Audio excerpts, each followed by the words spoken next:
Hola Charmy Lovers, ¿cómo están? El episodio de hoy tiene por nombre el negocio del agua.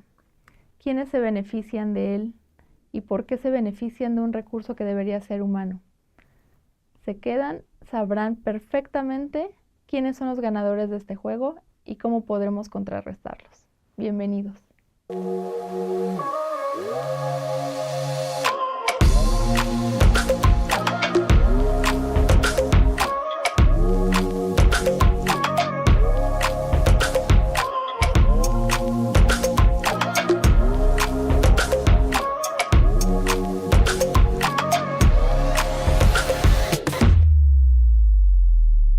Antes de empezar el tema, como este tema va a ser sobre el agua y tiene que ver tanto como la escasez como la sobreabundancia de líquido, quiero tener este segundo para hablar también de las víctimas de las últimas inundaciones en México, en los estados de Veracruz, Hidalgo, Puebla y otros, pero básicamente los más afectados fueron estos que mencioné. A todas las víctimas, de verdad, pues México con ustedes y tiene todo que ver con ese tema, porque por una parte hemos vivido lluvias torrenciales en el país, consecuencia del cambio climático, entre otras cuestiones, y por otro lado también hemos tenido años de mucha sequía. Y dirán ustedes, ¿qué tiene que ver ambas cosas? Y lo sorprendente es que las dos son la misma cara de la misma moneda. Entre que en ocasiones hemos tenido sobreabundancia de agua como este año, este 2025, desde mayo, al menos que es muy agradecido en cuanto que veníamos de una sequía ya tormentosa que afectó muchísimos estados en cuanto a la ganadería, la agricultura.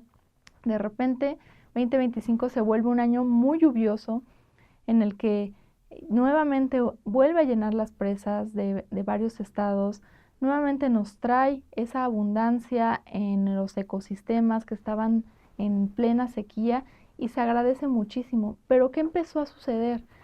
Excedió la capacidad de las presas de poder sostener tanta cantidad de agua y eso a su vez, a raíz también de falta de mantenimiento y de infraestructura en los estados, terminó desbordando ríos, desbordando presas y lamentablemente afectando a población civil, negocios, estados, carreteras, y eso es ahí donde tenemos la cara más extrema del cambio climático.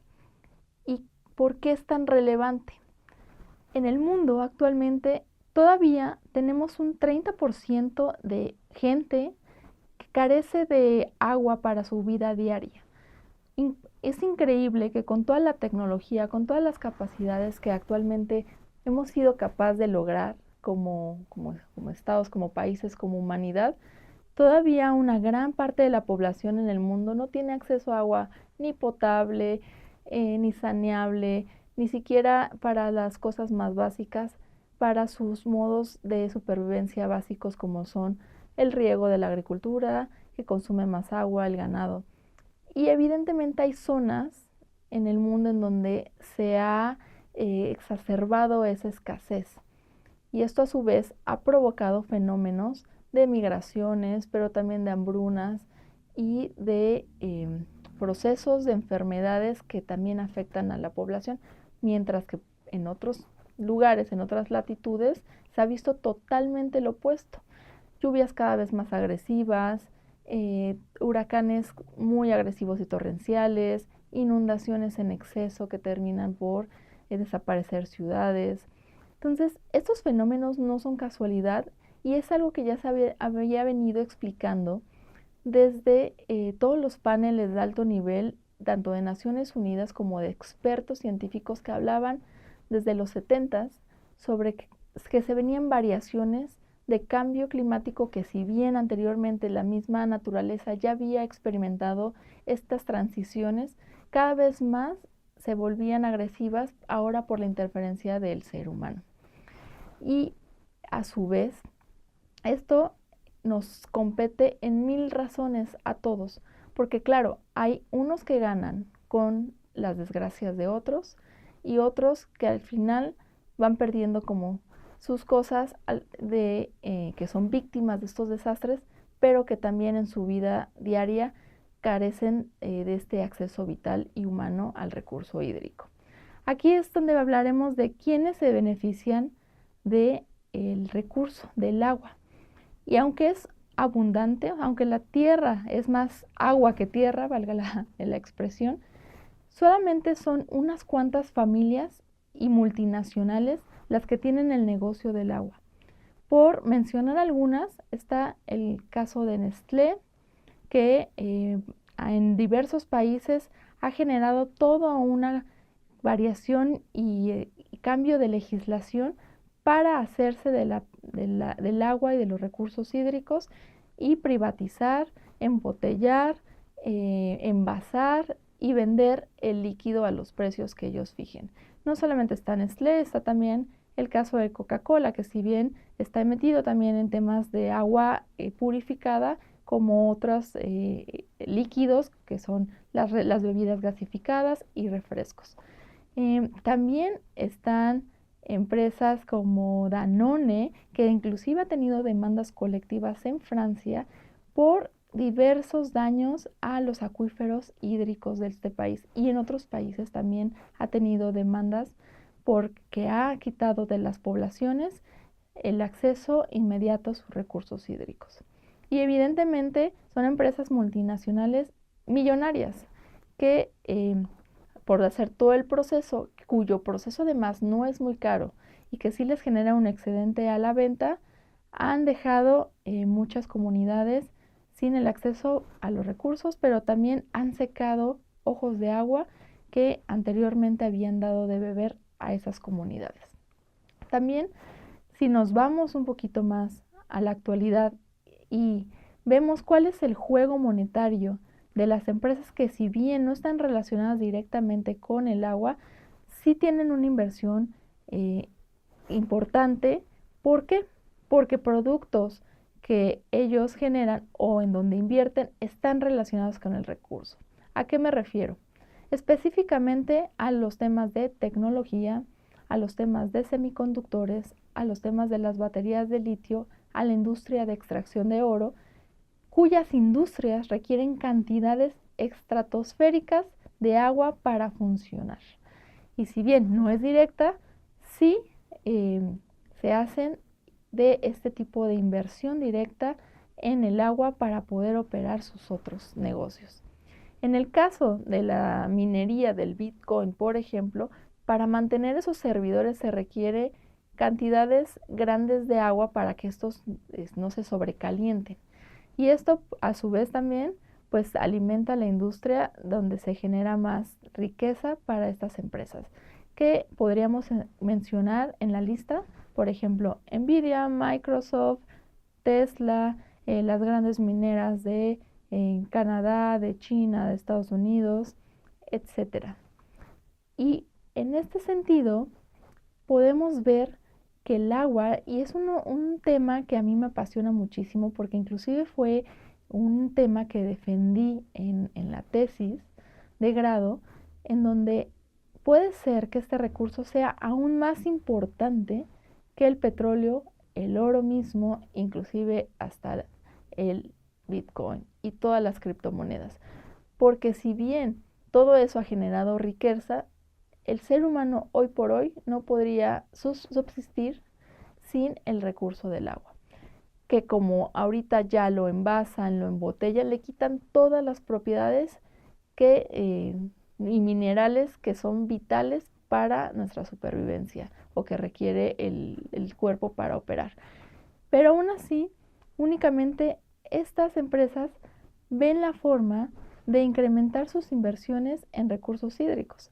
Para muestra, por ejemplo, si revisamos las últimas inversiones de Bill Gates en temas hídricos, tenemos que ha mejorado temas de paneles solares que transforman el vapor del aire para transformarlo en agua y así tener tecnología hídrica dentro de sus paneles solares.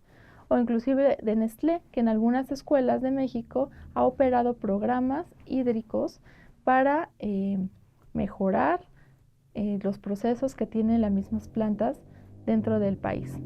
Pero también se me ocurre el caso de que el agua ya cotiza en la Bolsa de Valores de Estados Unidos y específicamente cotiza como un seguro en aquellos casos en donde por temas de sequía o de sobreabundancia de agua, inundaciones, algunos agricultores en Estados Unidos no puedan sacar su cosecha ese año y si compran el bono hídrico están comprando algo así como un seguro. Pero así de relevante ha sido el tema del agua, que es visto como un bien económico y transaccionable y no como lo dice la Carta de Naciones Unidas en el 2005, que es un tema, o debería ser más, un tema de derecho humano al acceso libre al recurso hídrico. Y cómo esto se relaciona con México y cómo se relaciona con el tema que lamentablemente muchas veces, año con año, vemos en nuestro país, ya sea por cuestiones de sequía que impacta a la economía en el país, que impacta a que los productores no puedan sacar sus productos agrícolas o que las cabezas de ganado fenezcan porque no existe el recurso en el país, o por el otro lado tenemos años en donde las inundaciones arrasan por mucho a los estados y pues lamentablemente se lleva a víctimas entre este fenómeno. Y tiene todo que ver con la infraestructura, que muchas veces los gobiernos no invierten lo suficiente para incrementar o mejorar el tema de las presas, el envasado, la tubería, y que probablemente si hubiera una inversión muchísimo más fuerte en estos temas, no estaríamos viendo a esta magnitud en el que luego nos enfrentamos por los temas hídricos y que terminan muchas veces siendo desgracia.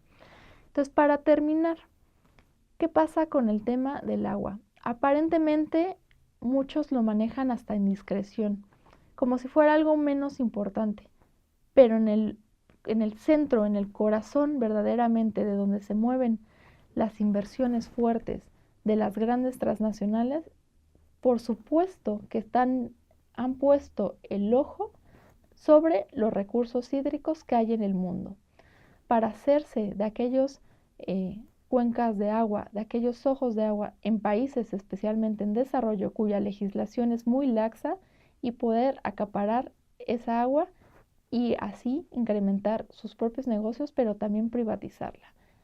Entonces, yo me quedo con esta cuestión. El agua es un derecho humano y debería verse como tal. Y de alguna manera deberíamos crear conciencia de que no debería ser únicamente un bien económico transaccional, porque de ello depende la dignidad y la supervivencia de los seres humanos. Con esto los dejo en este episodio y pues así espero que les guste y me den sus comentarios sobre qué es para ustedes el recurso hídrico y cómo podría mejorar el acceso a una mejor calidad de agua. Muchísimas gracias.